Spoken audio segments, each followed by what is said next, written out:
can stop me now.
past 5 years, we have witnessed the birth of countless excellent teams and players in all 5 major regions. They are still remembered by us to this day. At the same time, we also remember our fans who loved us from the very beginning. On the occasion of this 5th anniversary, let's turn back the clock to the starting point of PUBG Mobile Esports, the Southeast Asia region, where all the stories began. As the first world-class event, PUBG Mobile Star Challenge gathered professional players from all over the world. With continuous development, the 2019 PUBG Mobile Club Open Global Finals is undoubtedly the most exciting event. 2019 Fall Split Global Finals, ladies and gentlemen, give yourself a round of applause! Among the countless rising stars, one shined particularly bright. Bigatron Red Aliens, a team from Indonesia, Bigatron Red Aliens! just got first place in the PMCO Southeast Asia Fall Championship, earning the chance to compete in the PMCO Global Finals in Malaysia. In the subsequent prelim stage, intense competition kicked off immediately. And finally, they advanced to the Grand Finals in 2nd place. BTR demonstrated impeccable strength in the competition. By the end, BTR was leading the lobby by a significant 106 points, bringing the first ever championship title to the SEA region.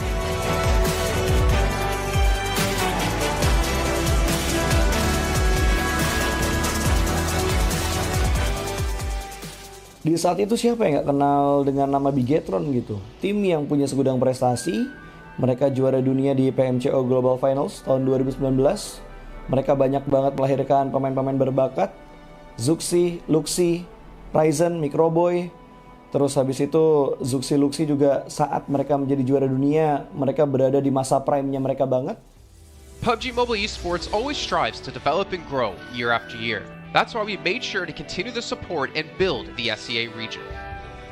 In 2020, the improvement of the competitive schedule introduced the World League, which later became the World Invitational. We also launched the PUBG Mobile Pro League, where even more outstanding teams joined the competitive stage. In the 2020 PMWR, BTR once again clinched the championship in the East.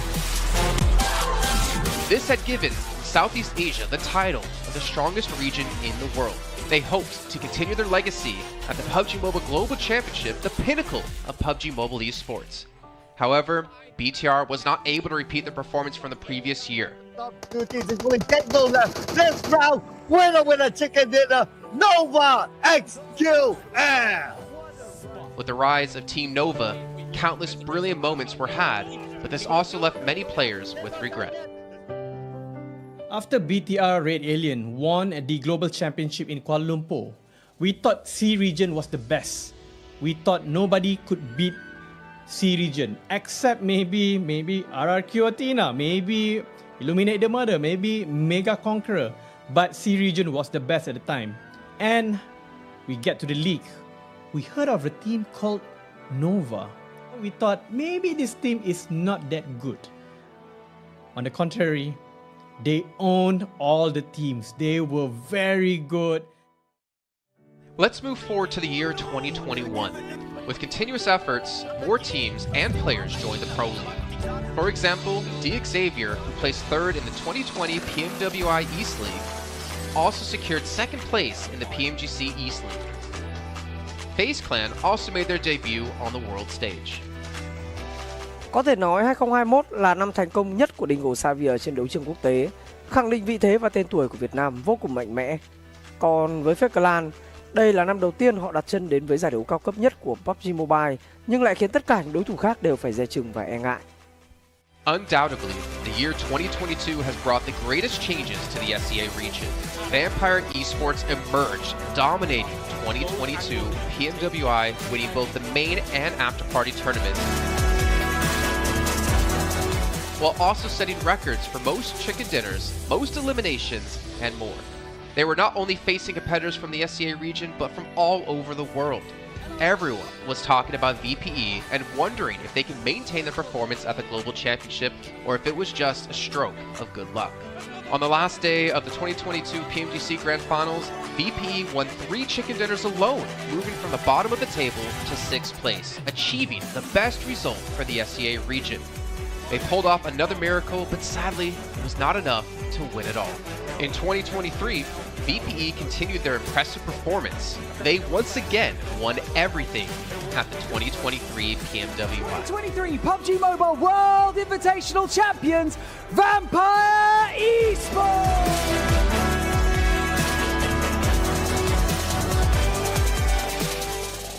ก็ย้อนกลับไปในปีที่แล้วนะครับเอาจริงก็ผมมองว่าน่าจะโอ้โหไม่มีใครที่จะมองว่าทางฝั่งตัวแวมไพร์จะซักเซสได้ถึงขนาดนั้นนะครับเพราะยุคนั้นเหมือนทุกคนจะโฟกัสไปทางฝั่งตัวอินฟินแล้วก็เฟซแคทที่มีแบบว่าผู้เล่นดังๆนะครับแล้วก็ถ้าจำมันได้เหมือน PMGC ปีล่าสุดมากินไก่แบบเบิ้ลติดกันในวันสุดท้ายเหมือนเอาจริงน้องๆก็เคยบอกเลยว่าเฮ้ยเราเครียดกันไปหรือเปล่ามันเป็นตัวเองดีกว่าเล่นแบบปล่อยจอยเล่นแบบจอยเลยสุดท้าย3 กระติดจบอันดับ 6 ของโลกซะอย่างนั้นนี่นะครับแวมไพร์สปอร์ตเชื่อจัด But don't forget, Alter Ego, an Indonesian team, showed a very strong performance by winning the Super League twice. The SCA Super League was an upgrade to the previous championship, which by many is considered to be the most competitive league in PUBG Mobile. They could potentially become the next legend of the SCA region. Untuk dibilang legend, gua rasa belum sih untuk Alter Ego. Walaupun mereka sempat ngedapetin back-to-back champion untuk di PMSL 2023, itu menurut gua hanya sekedar untuk ngasih pembuktian gitu bahwa Indonesia tidak kehabisan pemain berbakat. Ya mungkin contohnya Rosemary gitu. Datangnya dia ke Alter Ego tuh bener-bener jadi ujung tombak untuk Alter Ego. Dan gak berhenti di Rosemary. Masih ada Alpha juga yang didatangkan oleh Alter Ego untuk mengisi kekosongan atau kekurangan dari Alter Ego. Dan gue rasa PMGC 2023 ini akan menjadi ajang global championship pertama gitu untuk Rosemary dan juga si Alpha. Jadi wajib banget kita nantikan performnya mereka di PMGC 2023. Dan please di notes pastikan tonton Alter Ego sampai akhir. Of course, there are many more teams we haven't mentioned, but these teams will all take part in the 2023 PUBG Mobile Global Championship. So what do you think? Who will be the ultimate winner in this year's PMGC? Will they be from SCA? Well, there's only one way to find out. Greetings, PUBG Mobile players! The long-awaited Frost Festival is about to commence. In the new version 2.9, we'll be introducing battles filled with a frosty atmosphere. Snow Battle is coming to town. Furthermore, you'll also get to experience updates to World of Wonder and Classic Mode. So let's dive right into it. In the Frost Festival, we'll be bringing you a series of snow-themed content, including a new Snowy Village-themed area, fun interactions with snow pals, and snow-themed items for more gaming fun and excitement. When miraculous December comes, the frosty world will undergo some magical changes. Stay tuned for updates. Don't miss out. First, let's take a look at the new themed area, Snowy Village. The village covers a wide area of 280 by 150 and has loads of supplies. It's located near Stalber in Erengel, Iceborg in Livik, and Goroka in Vikendi. In addition to the buildings on the ground, the underground area of the Lucky Ice Tower is also worth exploring. Make use of the 2-story layout to experience a completely new battle experience. Sound the bell in the Lucky Ice Tower, and you can even summon rewards. Additionally, the village also has a snow rail, which can help you quickly move around and gather supplies. It allows you to navigate flexibly between different areas of the village and also swiftly relocate to advantageous positions during battles for your team to counterattack more effectively. Of course, you should always remain vigilant to avoid becoming the target of an ambush. What's more, the village also features a special 2-seat vehicle, the Reindeer. It's also a great choice for transportation as it allows you to swiftly move all over the map. For intense battles, we've also prepared festive and practical battle equipment for you, the Snowball Blaster and Snowboard. The Snowball Blaster can be used in many ways and has loads of functionality. When you aim it at the ground or a building, it can create a snow pile cover for you. When used on enemies, you can temporarily transform them into lively snow pals to restrict their movement. When facing bodies of water, you can use the Snowball Blaster to freeze the surface so that you can walk on it. It's definitely a practical yet entertaining weapon. After transforming into a lively snow pal, you will be unable to use firearms to do battle. You'll only be able to rely on basic actions such as walking, running, jumping, and swimming to evade enemy pursuit. It takes some time before you can revert to your human form. Let's build a snowman together. The snowboard will also bring you a whole new experience. Apart from helping you glide and move on various surfaces, it can also be used with the Snowball Blaster. Explore the many possibilities and use these two items to have all kinds of fun. We've also designed various interactive mechanics, such as searching for snow toddlers, lucky ice, and the Snow Blast Zone. When you encounter a lucky snowman on the map, don't be in a rush to leave. There are 4 lost little snowmen hidden near the lucky snowman. Search for the 4 hidden snow toddlers and bring them back to the large snowman. You'll then receive a token of gratitude. There are lots of lucky ice scattered across the map. Shatter the ice to get the supplies inside. Try using a melee weapon to break the ice more easily. Furthermore, you'll find that snow has engulfed some red zones on the map, and the falling snow will bring about many interesting effects. Players within a snow blast zone will be transformed into a lively snow pal if they're hit by the snow. If the snow lands on the ground, a snow pile cover will be created. In this World of Wonder update, we'll be introducing a brand new transformation skill gameplay and a catch me hide and seek gameplay for you to enjoy the transformation skills to the fullest. Of course, you can also use this skill to create more interesting creations. We've also added a Snowy Village map template to celebrate the Frost Festival with creators. Additionally, we've also made some updates and improvements to gameplay devices, game parameter settings, and the editor. For more details, please follow the official PUBG mobile community. We'll continue introducing the latest WoW content to everyone. As for Classic Mode, we've also made some improvements to vehicles, firearms, creation mode, emotes, settings, and more. First, we've enhanced the designated marksman rifles. Some DMRs can be equipped with the full auto mod to fire in full auto. We've also improved the attributes and handling of some vehicles to enhance your driving experience. We've also added a new garage mechanic. From now on, you can choose your dream ride during matches. Meanwhile, we've also added a custom SFX adjustment feature. You can adjust the volume of some sound effects to whatever best suits you. As for creation mode, we'll be introducing some quick view features for watching the victory dance and fireworks displays and the new Frozen Kingdom themed performance in order to provide players with more possibilities for creative content. Furthermore, we've expanded the emote backpack. Now you can equip more emotes before entering the battleground. That's a wrap for the main content in this new version. In addition, new content will be added to the Popularity Battle event, Metro Royale, and Season Rewards. For more details, follow our official PUBG mobile community. Snow Battle is coming to town. Winner, winner, chicken dinner. In 2020, while the eyes of most PUBG Mobile viewers were focused on Southeast Asia as well as other regions, there was one region in particular that went under the radar, the 2020 EMEA League. Numerous teams from different regions were fighting for a spot in the 2020 PMGC. Among them, the teams from the EU region were the most dazzling. Canina Power, which had previously won 3rd place in the 2020 PMWL West League, managed to break through and eventually won 6th place in the 2020 PMGC. Class Dilge Athletics from Turkey also successfully took 8th place. For the entire EU region, this was a great start, and in the future, the EU region would grow into an even stronger region. The EU region seems to have endless potential. They always have a number of astonishingly talented newcomers. In the 2021 PMWI, in addition to the veteran team Canina Power taking 2nd place, the newly reorganized team in 2021, Next Ria, Xenox in the smokes, the solo by themselves, surprisingly won 3rd place.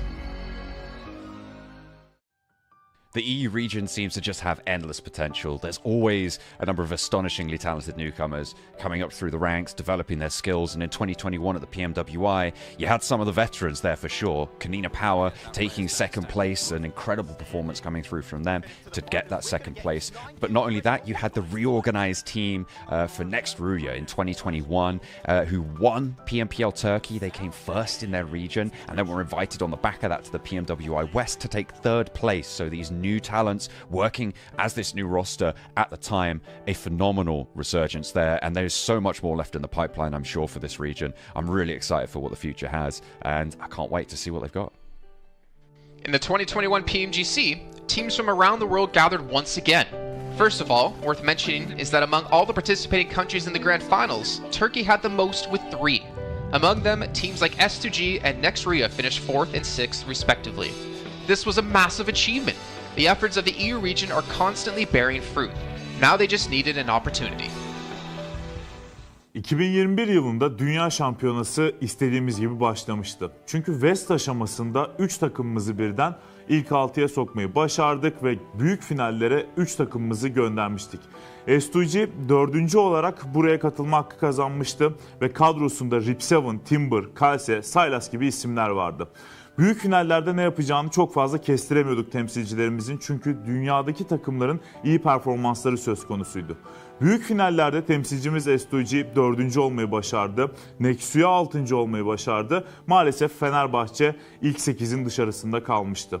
Ama bu takımın ileride çok iyi şeyler vaat ettiği konusunda herkes hemfikirdi.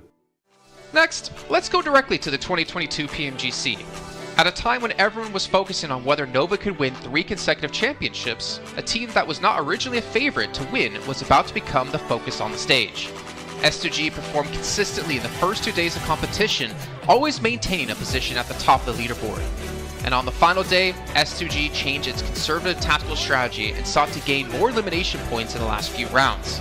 And in the last round, S2G secured the championship with 15 elimination points. Champion of 2022, it is S2G!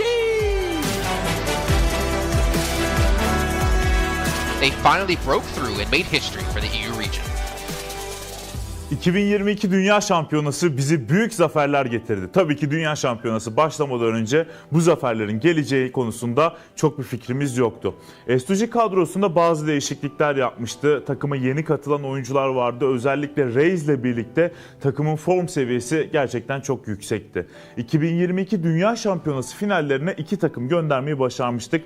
Bir tanesi S2G, bir tanesi Fireflux. Maalesef 2 takımımızın kaderleri birazcık farklı oldu. İlk günden itibaren S2G sürekli olarak zirveyi kovalarken Fireflux için işler iyi gitmemişti. 3. gün geldiğinde S2G güzel maçlar geçirdi ve şampiyonluğu Türkiye'ye getirmeyi başardı. Bu Türkiye e-spor tarihindeki en unutulmaz başarıydı. This year, the EU region has continuously produced even more strong teams. First of all, G Gladiators won first place at the 2023 PUBG Mobile Pro League Spring Regional Championships and third place in the 2023 PMWI. Veteran teams like Nexuria and Canada Power have been performing better and better this year and successfully qualified for the 2023 PMGC. Subsequently, hot recent teams like Mad Bulls, BRA Esports, Major Pride, Elise Esports, Demorte, among others from EU, have also successfully gotten a spot in PMGC. They all look forward to continuing the success of the EU region in 2023. There are many questions surrounding PMGC. Will S2G successfully defend their championship? Will another EU team lift the trophy? Could it even be a team unexpected to win it all? Let's witness it together in Turkey.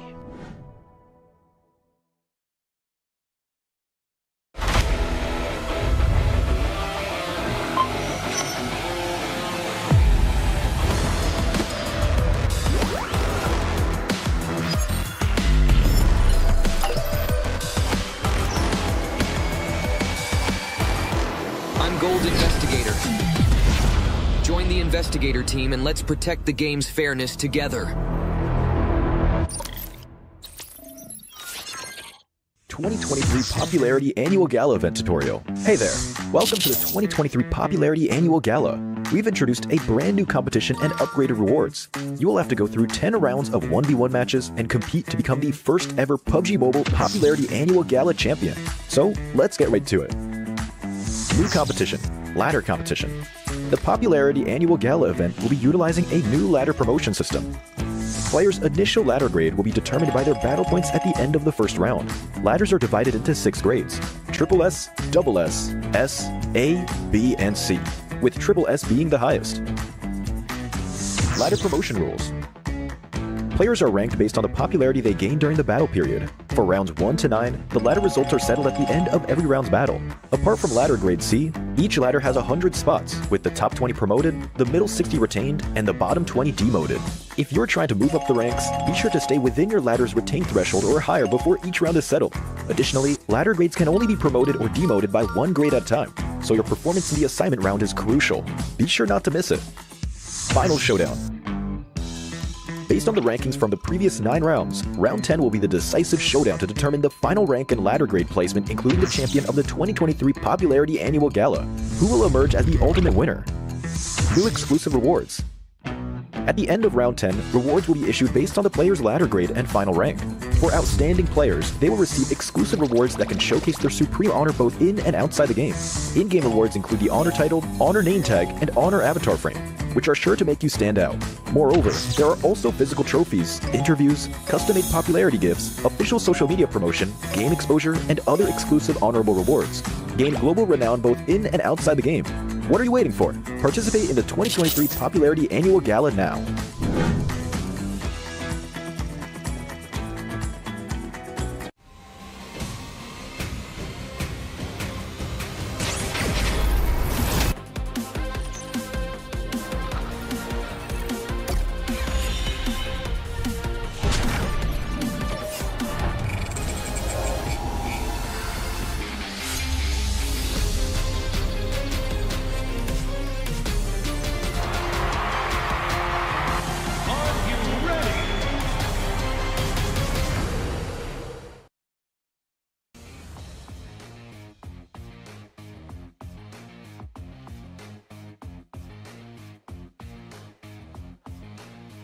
Welcome back to the PMGC 2023, and this is going to be the last chance stage here.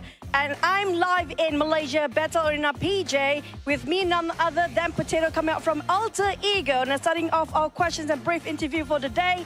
Now, for Alter Ego, you guys were PMSL champions back-to-back for 2 seasons, but it feels like there's a lot of challenges for you in the PMGC League stage. What was the biggest difference if you compare during the PMSL and even the PMGC now? Oke, jadi buat Alter Ego sendiri, kalian itu back-to-back champion di PMSL dan sekarang kamu berada di survival stage PMGC. Jadi apakah perbedaan di antara PMSL dan PMGC itu sendiri? Oke, kalau perbedaannya menurut kita sih dari segi adaptif di tim-tim global ini ya. Karena dari segi adaptif atau adaptasi mereka sangat-sangat kuat lah.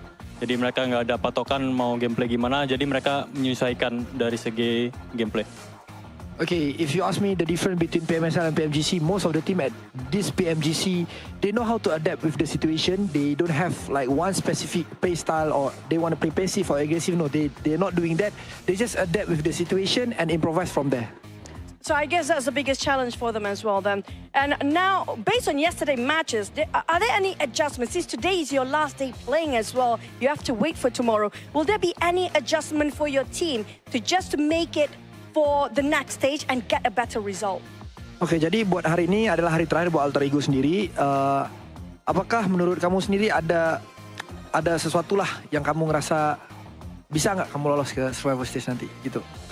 Apa yang kamu harus lakuin buat kamu lolos ke survival stage? Apa yang harus kita lakuin sih pastinya lebih ke mematangkan kesalahan kemarin ya. Jadi kita belajar banyak dari kesalahan kemarin. Kita benar-benar adjust lah untuk hari ini karena hari ini kita terakhir bermain dan grup green besok masih grup red dan yellow masih bermain. Okay, so for me from Alter Ego, we want to do our best. We already touch up our mistake. We already learned from the past, and yes, of course, today group green and versus red, but then red is gonna play in tomorrow. So I think we're gonna perform really well so that group red is not gonna qualify easily to the last chance. Now I'm going to touch that for a bit more. Since you mentioned about your mistakes yesterday, and it's so hard to actually identify your mistake in a very short time, can you state out some of the mistakes that's quite major for your team? Ya, kamu ngomong-ngomong, kamu ada ngomong tentang permasalahan yang terjadi lah, mistake-mistake yang terjadi. Bisa nggak kamu cerita sedikit aja, apa salah satu contoh mistake-mistake yang terjadi di kemarin hari? Mistake yang kemarin terjadi sih kita belum expect sama keisengan Semnan ya. Jadi benar-benar dari semua map kita benar-benar dekat sama dia dan lumayan mengganggu gameplay kita lah. So the things that I don't expect is the playstyle from Sem9. So that's the mistake that we learned back then is because of our drop spot in every map is quite near with Sem9, and yeah, we don't expect these things gonna happen, and yes, they give us so much trouble. I mean, that's the unexpected to be happening on the global stage, definitely now. You mentioned about Sem9. Are they one of your greatest threat when it comes to this stage, or will there be somebody else so far? Kamu ngomong Sem9 nih, kamu mention Sem9. Apakah Sem9 itu salah satu tim yang kamu ngerasa PR terbesar kamu, ataupun ada tim-tim yang lain? Enggak sih. Karena emang kemarin iseng aja, kita nggak expect dia bakalan main seiseng itu. Okay.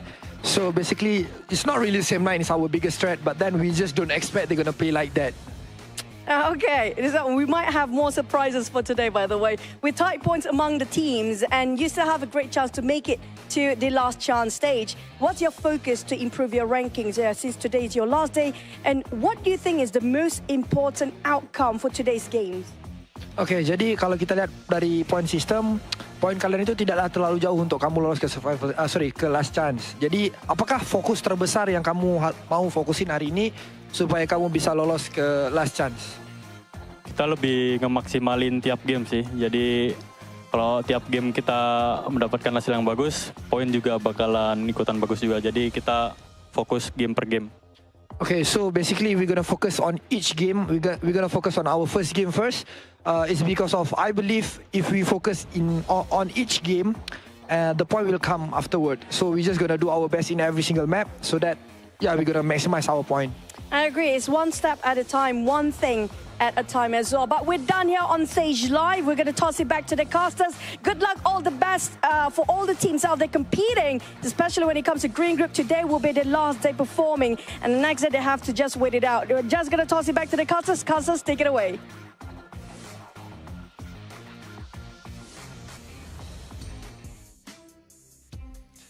Well, as you heard there, Potato, Alter Ego, and all the teams from Group Green, this is your last chance, your last 6 matches to get as many points as possible and potentially keep yourself in the safe zone. I'm Jason Kaplan, and we got Maxman and Kalaris here on the desk to break down everything happening, obviously, yesterday and what's to come up today. And honestly, Max, well, no, wait, I'm not going to go to you, Max. I'm going to go to Kalaris first. Alter Ego had a rough day, to say the least. Yes, they did, and I VOD reviewed them quite extensively. So obviously we heard in the interview there that, SEM9 was one of their downfalls. Luckily for them, they're not playing today. However, I think that is not the issue for them. Yesterday, the issue for them in 4 games out of the 6 was unnecessary risks. You think back to the Sandhawk, you get caught in the water, BTR takes you down, you're done. You think, and the other water scenario on Erangel as well, that was not required whatsoever. The first game on Erangel, where they're coming late to the circle, they're trying to go for a central spot. You're too late. Try and play edge instead. Again, another unnecessary risk. And then finally, SEM9 on Erangel being able to take them out when they're trying to find cars, right? So all of these unnecessary risks that they're taking could be easily mitigated if they're just playing a bit more mature PUBG Mobile and trying to play a bit more of a controlled style. Well, there you go. Before we can hop into some more analysis here, Max, I know you're just ready to talk. Got to remind you guys at home about the Infinix GT10 Pro official smartphone here at PMGC 2023. And while you're on your new lovely device, make sure you check out TikTok with the tag PMGC 2023 to find out some stuff behind the scenes, hopefully some interviews, hopefully anything for you guys to watch. And of course, if you do post about the event, make sure you use the hashtag as well. But Max, as you heard Kalaris break down Alter Ego, there's another team out there we really have to focus our attention on, a team who had a special invite into the group stage. It's G Gladiators. I don't know. I don't know if I want to talk about them. I'm making you talk about them. I don't know. I want to talk about them. I mean, Gladiators, we expect more, right? I still believe in the Gladiators cheese. They're going to cheese until the very end here, Jason. They're going to maybe qualify to the survival stage, to the last chance, should I say, with just a few points. But I want to look onto other teams possibly, because we got also a big shift of groups, right? And one of the few teams that's been added to the mix today, I'm especially excited to see play, is going to be Enigma Galaxy. They played exceptionally well back in their Group Red, and especially with Coops, he was the second top fragger of his group. One of the best pickups, I would say, in the entire year of PUBG Mobile eSport, right? With how they are able to take these fights now, how aggressive they are. I'm especially interested to see how they're going to fight for their spot in Pachinki on Erangel against, I believe it's the Xavier, how that really unfolds. But Enigma Galaxy has to be one of the teams that everyone is looking at to qualify for the grand finals, so they're a very big favorite for me here going in these matches. I'm hyped for them. I'm also hyped for Duxan as well, because South Korea, let's go. Here we are. Oh. They're awesome. They're awesome. And I mean, to be fair, they had a great start to their group initially, and they kind of fell off slowly as time went on. But I've said it multiple times, as South Korea constantly gets more and more days, more games on the board, they're great at assimilating information. All of their teams, all of the teams that qualify for PMGC. So I'm hoping for Duxan to prove big here again today. That was great analysis about gladiators, by the way. I was going to say, well, that's great stuff to talk about, obviously, Enigma Galaxy and Duxan. But, Max, I really want to hammer home about gladiators here. My intention, actually, are over towards potentially Inco Gaming, because obviously they've seen their brethren teams of Alpha 7, of Loops, of Influence Rage perform pretty well. I'm curious to see if they can rise up and be another Brazilian strong power team. But also Hyper, because the roster they ended up fielding in Group Red wasn't the roster they ended up fielding in Americas, or the team they ended up fielding in North America PMPL.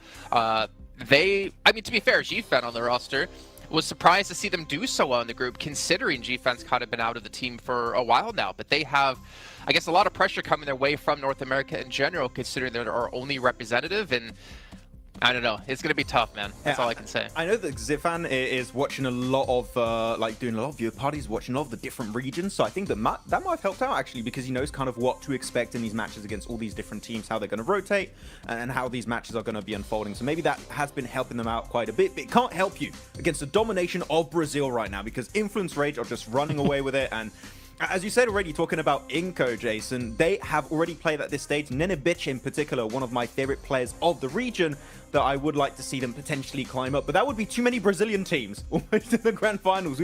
There can't be all of them. That's not possible.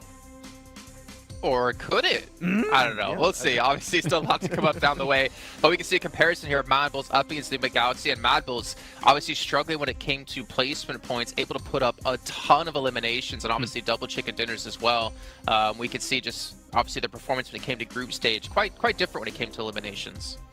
For me, Enigma Galaxy, I do feel like they were the one surprise for me, especially out of Group Red, to not advance through to the grand final straight away. I mean, they just fell short of Morph by a few points here and there, because Enigma Galaxy had a great start, and we know this team as a very formidable roster. I mean, I think a lot of people put a lot of stock in if Coops is gone, then if he's eliminated early, then maybe they don't have much legs to stand on. But I don't necessarily hugely agree with that. Of course, he is a force to be reckoned with, right? And somebody that is going to be sitting very strongly with him, as you can see here with the 43 eliminations. But this team still is able to play a macro game, even if Coops is gone.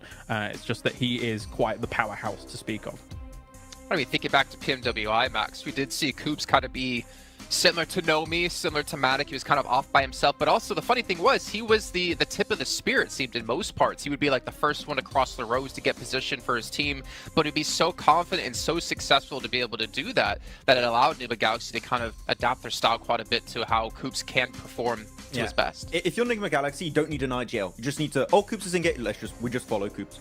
Enable him. No, just enable Coops, exactly, to kind of take these fights, because clearly, as you said, he is the spearhead of these scenarios. He is the one that is leading the charge for this fight, and a lot of the time it's very successful when it works out that way. And the rest of the team, sure, they can frag out. We know Lord, we know Freak, we know how Rauf can also pop off in these matches, but clearly it's just the setup around Coops. If he gets knocked, pick him up. You want to keep him alive as much as possible, which is what I wanted to see almost from Quest with Al-Hajir, but it's just not been the case. Al-Hajir's been going out early, so it goes to show how important it is to keep a star player like Coops alive until the very end, because it increases your odds of winning those matches pretty significantly. So yeah, I hope that it's going to work out for them, though.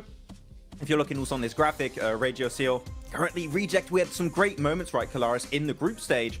They've been a little bit invisible currently at the start of this tournament. There's still a bit of time for them to come back and hopefully qualify for the last chance, but Reject have not had the start I was expecting, and that might be also off the back of that long break between Group Green and now this point of the tournament. Honestly, I have a bit of a grim outlook for Group Green, in my opinion. We'll also take a look at some of the highlights, because, I mean, you've got 6 of their teams not able to make it happen yesterday, right? I think Alter Ego was the top out of those 6 teams with 22 points, and that's kind of why I focused on them a little bit in my VOD review from day to day, because I do feel like Alter Ego is the one that can try and get out of that rut that Group Green has put themselves in yesterday, because it is their last chance today. So much so that I do believe that Alter Ego will make some big changes coming in today. Like, for example, I think that they're going to go north on Sandhawk, because Hyper goes down towards Camp Charlie, which was a backup drop since they moved away from that northwest island, for example. So we'll see if that actually pans out here today. But yeah, I think they've got a tall mountain to climb as Group Green today, for the most part. I will say this, I'm 100% in agreement with you, Klaus, but one thing we can't forget about is that the difference between 16th place and 8th place is 15 points. Now, obviously, if you're Melise here in the situation, that's over doubling your points, but it's not that big of a gap at the moment, so it's really going to come down to those potential 1, 2, 3 points. That means whether you're into the last chance or your unfortunately PMGC run will be done. So it's still extremely close, but yeah, it is kind of eye-opening, Max, as we look at Group Green just struggling down towards the bottom of the leaderboard. Yeah, actually, I got a few numbers right now. Group Yellow, on average, have 40.5 points. Group Green have 26.3. So there's a pretty significant disparity between the teams that are between these two groups. It is going to be a bit rough. There's room for them to, of course, catch up here, but as we know, for the survival stage, it's only 2 days. The team of Group Green only have 6 matches remaining to have an impact on the leaderboards. And after, I mean, Kalaris in esports, this is always the worst scenario to be in. You just got to stay and watch and just hope that the other teams around you don't perform well, which is the most insane situation to be in, because you just cannot have the impact you're hoping for anymore. No, for sure. It's a terrifying prospect to actually kind of stare down. For Rejects, of course, I think that obviously right now they got themselves 17 points yesterday. Compare that to the group stage that they had, which was 188 points in total. For me, I don't know if 2 days is enough for Rejects and rotating lobbies for them to gain traction, because Rejects' performances came in the latter stages of their group as a whole, compared to some of the earlier days and the early results. That said, as well, there's some uncharacteristic numbers that came out from yesterday. Procedure, for example, only 10 eliminations across 6 games. This is a team that can get that in one game, no problem, considering what we saw from them in the group stage. So my eyes are also on them, aside from Alter Ego, because I just think that they're capable of more. 100%. I completely agree, and unfortunately just not seen out of them and the Twins. But you know what, obviously rotating groups, I think for me, as you kind of mentioned, right, like we have rotating groups, it kind of doesn't favor some of the teams. But for me, PMGC is always about finding the best all-around team, because there's so many different kind of mini tournaments within tournaments, right? You have your group stage where you play out the same teams over the course of 3-4 days. Then you have this event where you have rotating groups, you have to be adaptive. Then you get to the grand finals where it's going to be a sprint, or I guess the last stage coming up in just 2 days, where it's really a sprint, right? With just 2 days of play. You got to be good all around, and we're going to find the team to be just that, hopefully, very, very soon. But one team I did want to focus on, just really quickly, because I want to throw this out there in case it happens. Influence Rage. You're so far in the lead, there should be no chance you're ever going to fall into the bottom 8. Do you start to hot drop on some teams' potential, start to kind of put yourself in rotational paths of some of the teams, well, obviously not them because they're not playing here, maybe Mad Bulls is a better case in the situation, to punish teams and prevent them from potentially qualifying? Because Influence Rage will come tomorrow, Mad Bulls is today. We always theorize this, and it pretty much never happens, right? But I want to see it! You want to see it, okay, but other teams going to take that risk? I'm not quite sure. You could do it if you want at the second half of the day. I think now is a bit early to do that. You're safe. You're not 100% safe, so just... Mad Bulls? You don't... I mean, for Influence Rage, I would just say, just play the half of the day, just chill, normal. Then if you want, and see how it happens. I think the earlier you do it, the more responsive teams are going to be to that, and they're going to adapt around you, potentially hot dropping them, right? So if you Influence Rage, Mad Bulls, BTR, maybe you want to take a bit more time before going for a play like that. I don't know who you'd want to pick out. Maybe Rejects, maybe also Gladiators right now could be a team to take down. I don't know. Could be. I have a thought. I do think Mad Bulls is relatively safe. I mean, considering that I think that the performance will continue here throughout the day. I think if you were going to target anybody based on these two groups alone, I wouldn't even mind looking towards Procedure for on Erangel. If you think about their potential rotational paths from something like Yasnaya going up against kind of Rozok, sometimes those can potentially clash from time to time, and Erangel is the most, as we all do our little things. Please sir, I want to be next. You know, I think that could be a target. If they were going to do something, I don't know whether they will though. I'd even go on Alter Ego, to be honest. I think that would be a good team to take down. Maybe. They could be a threat. I mean, that's a good point. If you prevent people from hot dropping you when we get into the last chance stage, then it means your position's going to be a lot cleaner. You're limited in games. You have a better chance of qualifying through. But let's see what's going to break down as we're heading to our first match of the day with Sandhawk. Going to throw it over to our commentators of Jack and Blink to take it away. Thank you, Jason. Oh, it's exciting already because I kind of like the way you can see we're all there in anticipation. It was cool. I like the way you kind of had, you know, we're in school blank. We want to get our opinions. Oh, in. yeah. Because even me and you were speculating, we're theory crafting. It's sick, man. This week's going to be so damn good. Like, the quality of games yesterday was great. If that carries on, I'm living for it, Blank. Yeah, I mean, we were having a little chat behind the scenes there. I mean, to be honest with you, there's a lot to talk about here. You know, you have some of these groups here that are now playing their last day. It's Group Green. This is their final day today before we head in towards tomorrow. Everyone gets 2 days of play between both the survival stage and that last chance. And some of the players, some of the teams in Group Green are in real danger right now. It's a stressful experience. U2 Alliance, they look happy. They look ready to go.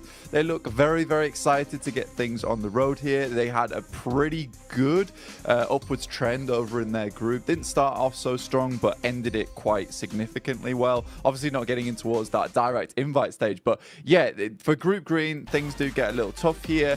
And you know, we were chatting about, like, you know, there's really only a couple of teams from Group Green that we actually thought were fairly decent towards the end of it, and it kind of felt like the group of death. But the more we look into it, the more we see there's actually some very, very good teams in some of these other groups that definitely deserve more praise. Absolutely. I think that's sort of the speculation that we had when we came to this agreement, you know, like looking back on it, in retrospect about the rose-tinted goggles or green-tinted goggles, really, the upper echelons of that group were absolute masterclass, right? Even Reject Tokyo couldn't be lumped in with that, with how well they were playing over that week. But since coming into this, well, hang on a minute, hold that thought. It seems that hot drops are happening, Blank. What's going on here? Straight into the action. Is that Mad Balls under pressure already?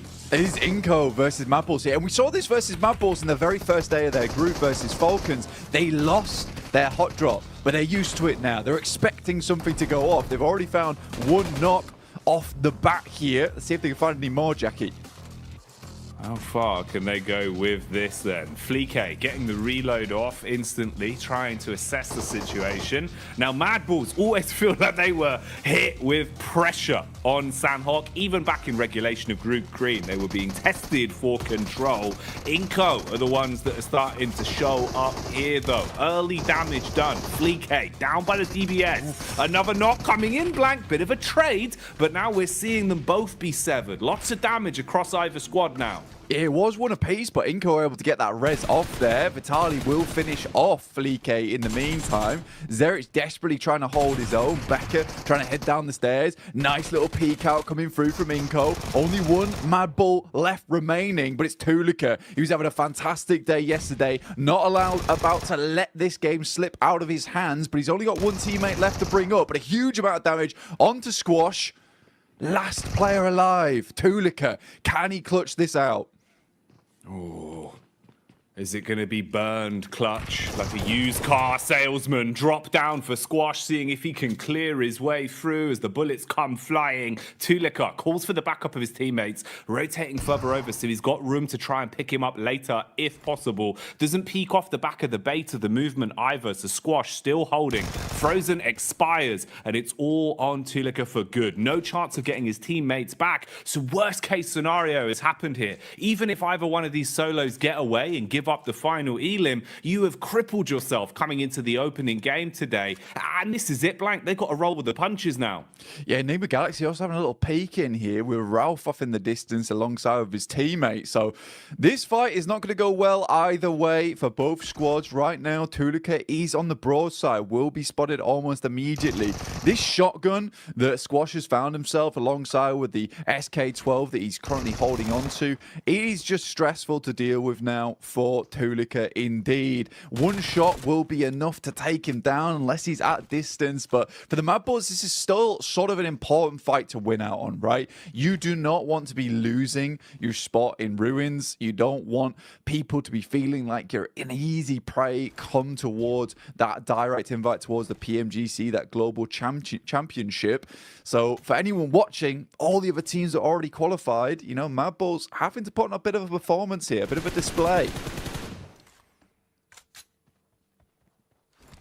Goodbye.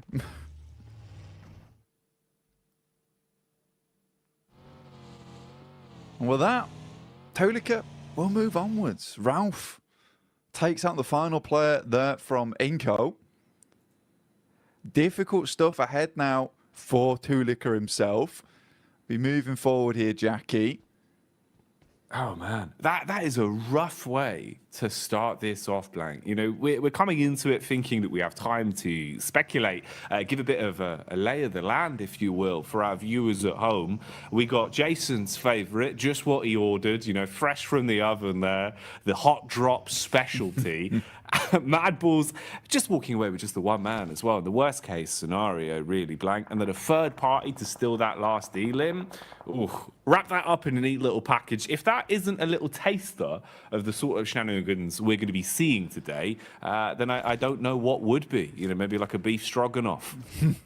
Yeah, I mean, for some of these teams, some of these squads, right, it was kind of interesting because we were sort of speculating, is Mad Balls going to be the one to hot drop? In the end, they have to, but it's Inco who does engage that. And I think for Inco, maybe not the greatest thing to happen. I mean, we were talking about how, you know, here on Sandhawk, you do want to try and get as many points as possible, squeeze out as much as possible from this map, because you're only going to see one of it anyway. You don't want to go heavy on these games. Tixie all by his lonesome here. No one else to help him. He's got a DBS versus the three-man squad here of Quest. Easy, straight around the corner. Easy two-pump, double barrel action. Straight into the face of Kitsune as well. Causes him to go bounding around like a very aggressive bunny rabbit. And he's put the foot down, Blank. At least hits onto a one. The sprint out as well. Basically just offering themselves up as sacrifice there. Those are some freebies for Gladiators. You get the response in as well for the situation. Get everyone back on their feet. You're going to be happy with that.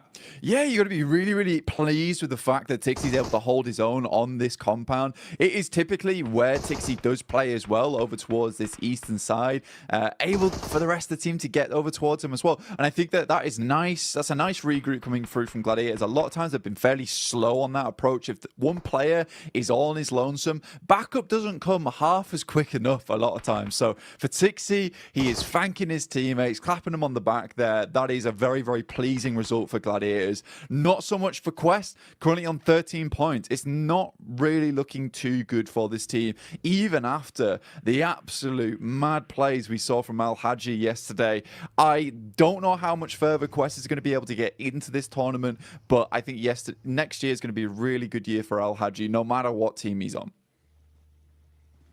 I think they've done well, at least in kind of winning the hearts of the fans a little bit as well, with the time we've seen from them on camera, the way they've come across in their interviews, and the resilience we saw, at least in regulation, back in Group Green, right? You know, for them to actually fight through and even still be in the tournament in a position where we can still be talking about them right now, Blank, at least for me, was impressive. It just felt like there was a little bit of room for them to get another step forward. It's a shame how some of the games have gone for Quest, especially yesterday. It was rough. It was raw. Misery back on screens here, though. Evos instantly aggressing, looking to try and build themselves a few points on this one. Misery got the early knock off with the UMP. Redface and Co now moving in to clear out the upper compound as well, and flushing their way through anyone that dares to peek into them. Yeah, it's a nice little fight there from Pasija Evos versus N-Hyper, leaving them down to one player now. And I think for Pasija Evos, this is very well set up. Yesterday didn't look too great for Pasija Evos. I mean, they were doing extremely well over in our group stage, but kind of fell off just a little bit there towards our first day of play for Group Green. 21 points, though. It's not terrible. It's not ideal either, but it's good enough. Pasija Evos, it is just Misery now coming up against some of the players here from NASA. Xenox will open things up. What more can he get done? Bullets down range early on. It's good high ground, good position to be in. They've got a great understanding of where exactly they could be potentially fought from. Bit of a move on the go here as well, as we see the rotation from Evos off the back of their cleanup.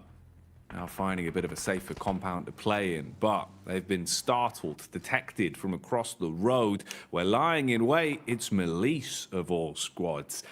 Hit and miss yesterday, Blank. Honestly, to be fair with you, mate, I feel like we saw a truer test of them, at least in Group Green. You know, from what we saw yesterday, it felt like they were struggling a little bit. Even CEO later, there were times where it felt like this guy was a bit of a one-man army. I don't feel like he was as quick to the mark yesterday. I'm hoping, obviously, with a day of rest, you've come back in a little bit more fresh-faced today. Would like to see some improvements from them today.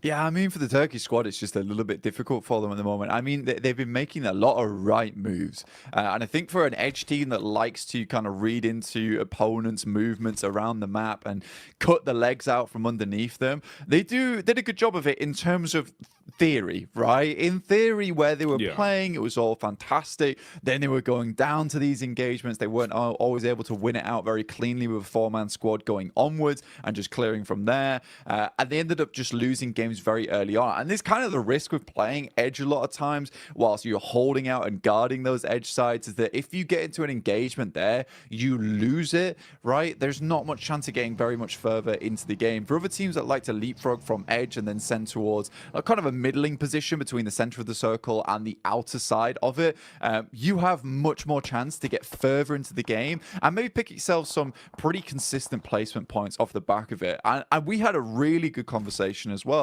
yesterday, or even this morning, actually, bloody hell, mixing up my time zones. It's all going so quickly right now, where we were talking about, you know, look, some of these teams yesterday just came out absolutely swinging, and I think in this format you have to, whereas other teams sort of got in their own heads a bit.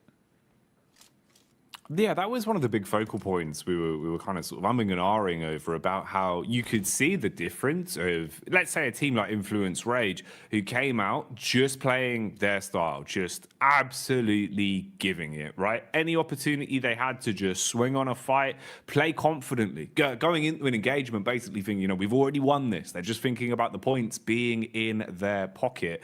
You're going to have so much more of a better time of it than going into it giving so much respect to teams, overthinking these situations. And we've seen that change. A lot of our squads from Group Green, it feels like their play styles have kind of flip-flopped more so than anything compared to what we were seeing during that regular point. This is an interesting one, actually kind of ties into that. You can see here, Reject Tokyo at least getting a bit more confidence to fight and contest for center control. A little bit lucky there in terms of the draw of the circle, but it works out. You've got a compound, you're in a good spot, and they're going to be pleased with this, mate. They'll be chuffed with that blank, because when they had center control, when they felt comfortable early in a compound, this is where we saw some of the better games from Reject, because honestly, they're great on defense, good comms. It just felt like getting there was rough for them. They've been playing a lot of Edge, and it hadn't been working out too well. I'd hope that would be a positive change.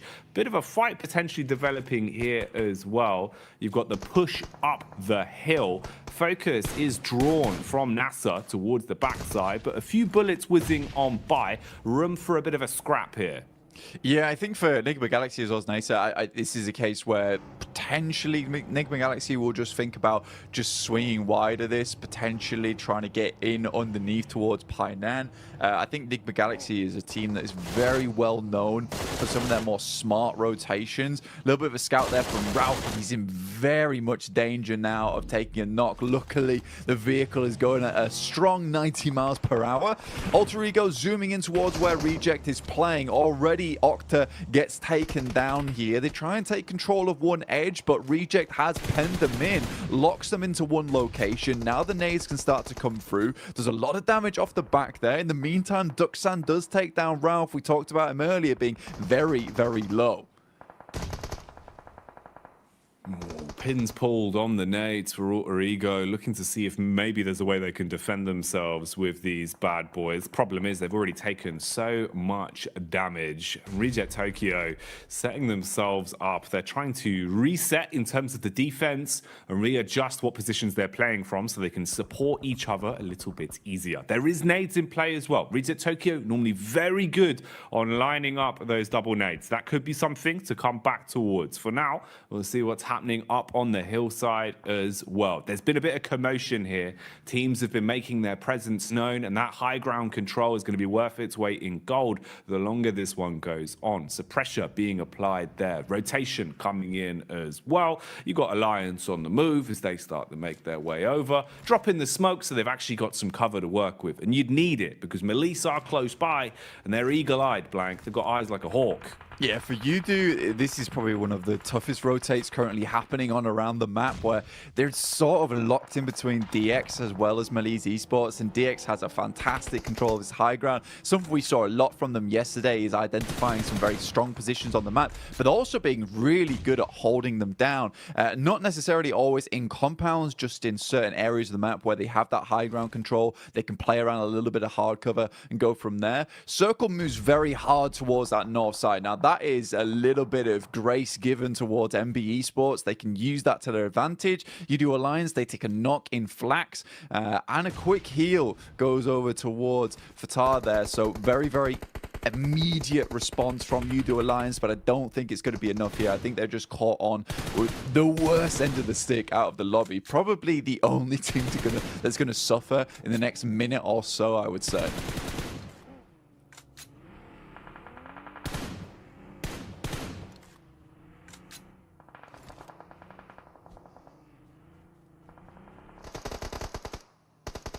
Malise Esports on this side of the map. Now, Kissu does go down. Poser has a nade in hand. We'll send it over towards Nisa, but Malise Esports, again, just crumbling a lot during these days. Again, Nisa, 5 eliminations found so far. Really, really good stuff from them. I think this is interesting because it is a lot of these squads that we see a fair few times that just come into these games swinging. They tend to do well, and I would say that this is a very, very good and promising mark of the game going forward here, Jackie.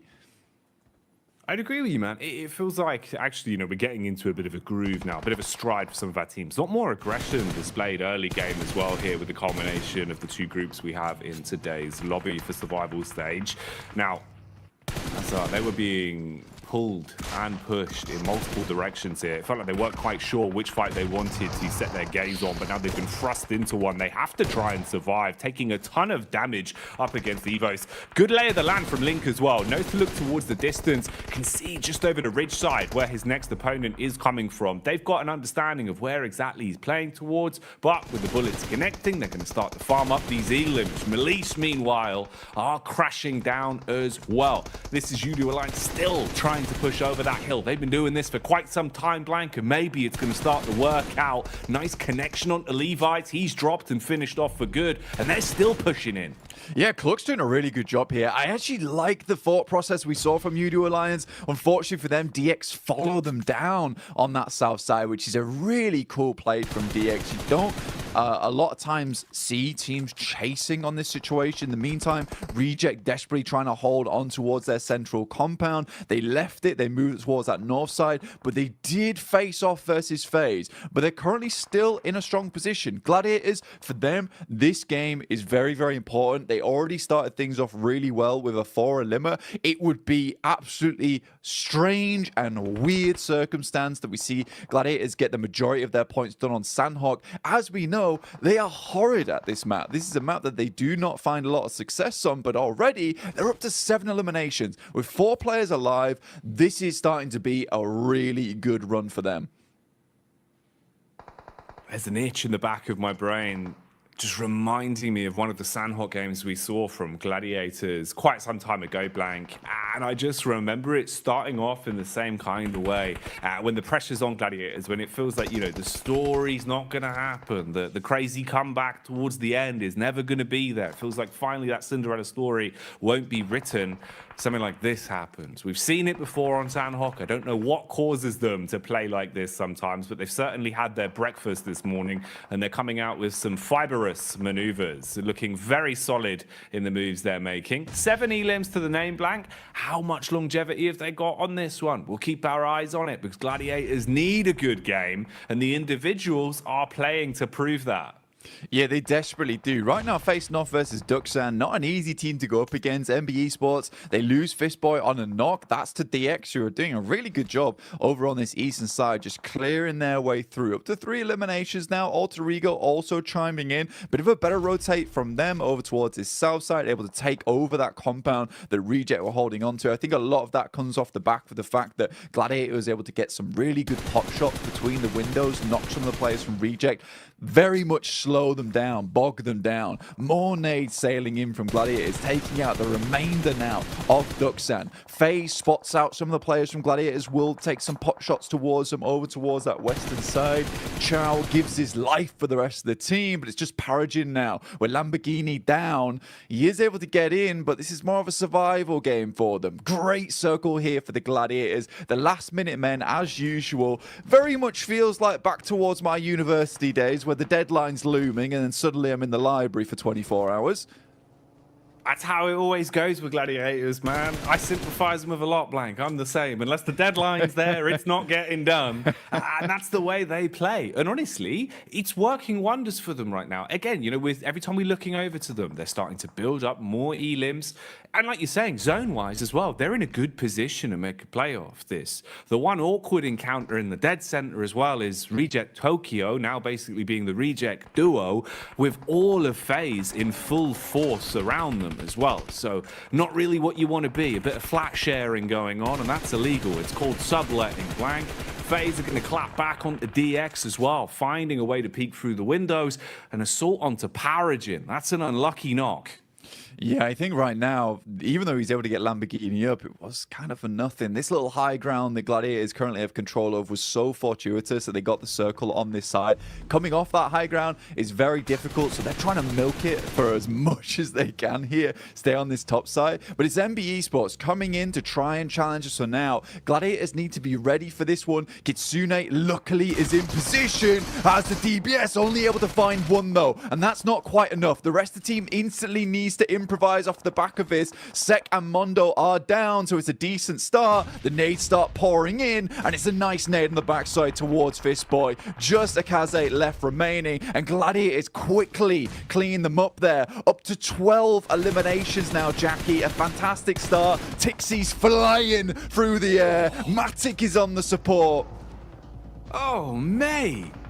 This is perfection put together so precisely from Gladiators right now. That was beautiful. The nade work to defend after the crash was on point, and then straight back into hungering for more elims. The peek down the hill, beautiful connection on the aim skill as well, and we get left with our final four. A scrappy one at that as well, Blank. Alter Ego still alive. They were able to find what remained of Mad Bulls and shut them down, but they've now had the same done to them. Peek out from Sara Biceps, and with a smooth right hook, he's wiped them off the face of the battleground. 3 squads remain. Gladiators currently on the outside edge right now. It's FaZe with a very strong position. Alter Ego still need to work their way in as well, but they went out earlier on. Reject holding on. It's a good little game for them, but for the Gladiators, more points would be absolutely gorgeous for them here. If they could win out this game, they'll send themselves tumbling towards that top side of the lobby after just one match. So 20 points. Realistically, if they can get themselves 25 after this, they'll be very, very safe. It'll give them a buffer. They still will need to put in the work after the rest of the day, but they'll be in so much better stead. And taking that pressure off yourself this early on in the day is so, so nice. Taking the pressure off themselves and applying it to Reject Tokyo. Problem is, though, it's not going to turn them into diamonds. It seems like they will instead just buckle under the pressure. Bit of a peek out here from FaZe, though, as Gladiators encroach further on the compound, closing in on them, using their utility to try and blow Lufa out of the equation. Nade after nade barreling through. Swing from FaZe on the stairway as well. And that connects. Sameku left black and blue, down on his last legs now, as they first onto him. Gladiators with only a duo remaining, Blank. I think regardless of what happens there, I think Gladiators are fairly pleased with this result, right? Meku was always left behind to try and help the rest of the team get further up. Now it's Matic in a 1v3 scenario. It's going to be very difficult for him to pull this type of thing off. Goes for the pre-fire as the circle starts to push all these players in. Has an idea of where they're swinging. This rock is really nice to play around, but Onzen, he's on the prowl, and it will be found by the rest of the team. Mormon finishes off Matic. Regardless, FaZe picks himself a nice win from a very easy rotate on that north side, but for Gladiators, that could have been a lot more for them. Either way, I think it was around about 15 eliminations they finished that game with the 6 points on top of it. 21 points is just a very, very nice start for them. And you know what? Jason might have been right to bring them up at the start of the day. It's crazy, isn't it? You know, we sit there and Jason brings out all his storylines that you think are never going to happen. And I think we hit the mark for 3 out of 3 of Jason predictions all in one game. So he's doing well today, Blank. He's doing well. Oh, look at the dance. He's happy. He's pleased with that one. I mean, starting off the day with a win here for Mela is really, really nice for him. He's got his hot water bottle in hand as well, mate. Oh, yes. Taking the heat to the next level. This is why FaZe are winning. No, they're bringing the heat in. They're warm. Exactly, Blank. That's madness. They got the moves inside and outside of the battleground, and they got the chicken dinner to boot as well. Can't turn your nose up at that one. But I think we do have to give a little bit of eyesight over towards Gladiators, looking at the stats in terms of what they got up to on that one as well. Yeah. That's a big game from them, right? They're actually fragging as well, Blank, which I think makes the world of difference in the sense of confidence. It's what we were talking about way back at the start of the game. At least now, having a high elim game, it should perk you up a little bit. You're not going to feel so somber throughout the rest of the day. Yeah, I mean, the teamwork looked really, really good there from the Gladiators towards the end, and that's what you want to see overall. In the meantime, we're going to send you back over to the other team over on the desk. The Desk team, the best team here. Like FaZe could get their victory on the board here, starting things off strong for Group Red. But to be honest, there's a lot of moving parts and a lot of working parts in this one that allowed quite a few other teams to have some decent results. You know, Max, I know you didn't want to talk about him at the start of the day, but I'm going to make you talk about him now. It's G Gladiators. Okay, you know what? They got himself some wins. I can give you that much, Jason. I think Kalaris was talking about that. The eliminations kind of got fed to them in weird ways, especially that fight versus Quest. Alter Ego changing their drop location to the Eastern Island, and Mad Bulls fighting Inko, which means that their rotation path here, Jason, is completely free. Even if you rotate late, you can make it through Trifecta, you can get access to Bootcamp Hill, and off the back of that, they can just start blasting at so many other teams like Duxan, Alter Ego, and get 15 eliminations on the board. They needed those points here because they were in a tough spot before here, and they already doubled their points. They had 20 points before this match, and now extra 21. That is massive for Gladiators. That might be exactly what they need to get themselves in more of a safer position, considering this is their last day of play overall. But another team we have to dive into here is Reject in particular, because the position they had, we were watching a little bit of a disagreement between you and Max in terms of what Reject decided to do as his own tried to center up on FaZe. So I think that they were trying to make the game-winning play, right? Like with some of their moves. They start in Trifecta, they had a 2-2, and they go to the compound, which in our region we see always as a focus point for some of these circles mid-Sandhawk. Now, they realized Alter Ego's coming in behind them. They made a ridiculous blitz through. It was risky, but they actually got a lot of points from it, 8 points in total. That's by the by. Reject here from this point on tries to leave this compound and go north towards FaZe. I think they already took one elimination off of FaZe, so they knew that they were weakened, or in a weakened state, but it was very slow, very unsuccessful trying to breach the position of FaZe here. So I like that Rejects was a winning move, but it materialized. At least they got high up in this game, I suppose. Yeah, I think that the situation they were in with Alter Ego playing the Road Trifecta compound is you want to work with Alter Ego and stay in that compound for as long as possible to gatekeep other potential threats later on down the line. If you stay there with Alter Ego, you eliminate Nigma Galaxy, Deke Xavier, Duxan. You can also maybe eliminate some players of Gladiators as they get pushed down Bootcamp Hill, and off the back of that, you can transition through the rocks, maybe make over to FaZe. I think that was the better approach, but to be honest, the moment Deke Xavier died, right, Kalaris, they could play those rocks and survive super fine to the match. So it ended up working out, but I think there was maybe another option available. But that's the cool thing. There's so many ways to play it that you don't know which one might be the best at the end. I mean, yeah, I get what you're saying, like a symbiotic relationship in that compound for a little while. The thing I look at it is that they got third in this game, and would they have probably have got third if they'd have stayed in that compound as well? Yeah, probably. Yeah. But would they have got first? Almost absolutely not. So I think that, you know, they were trying to go for it all, and obviously it didn't pan out. Yeah, and again, trying to make those plays that are really important for them, considering Reject coming into this one from Group Green. So they only have, well, now 5 matches left to go. They have to get as many points as possible. They have to make sure that to make the right decisions, though, as we did look at a drop as well between Mad Bulls and Inco. And Mad Bulls, a team that it really doesn't matter for them, right? They're pretty much safe into the last chance. For Inco, though, at least them trying to scrape by as many points as possible. I think they got 3 with the eliminations. They're realizing, okay, well, this is not going to work out. Let's try to salvage with something. But they have to maybe look forward now to the next 5 matches. Yeah, you don't forget the best part of that fight here, Jason. You just Rauf come in like, sit down.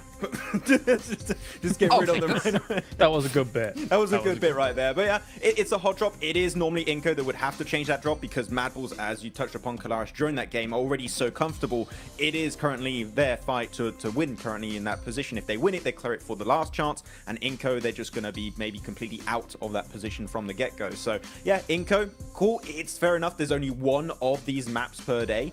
But you might want to try and think of avoiding those as much as possible because it can really impact your results over only 2 days worth of play. That is such a small amount of time that these hot drops can really impact your position. Yeah, it would be even especially more huge if there was more than 1 Sandhawk per day, right? But there's very little interest in giving up your position when you've done as well as you did like yesterday as Mad Bulls.